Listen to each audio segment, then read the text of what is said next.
foxtail. Guys, tingnan nyo siya, oh. Mukha siyang plastic, no? Tapos, matingkad yung kulay niya.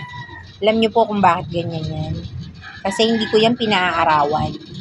Sa gabi, ano yan, inilalabas ko yan. Ayan. So, yan po ang ating foxtail, guys.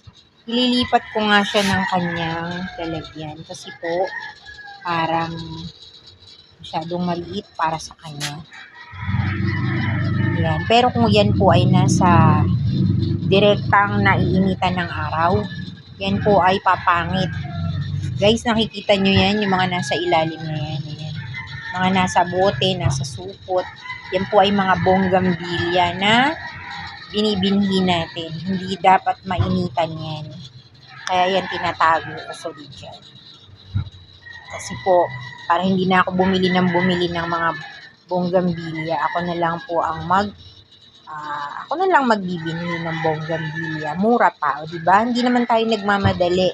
Kaya, ayun. Tingnan nyo. Diba? Yan, hinihintay ko lang po yan na siguro mga 20 days kung pwede ko na pong i-open yan.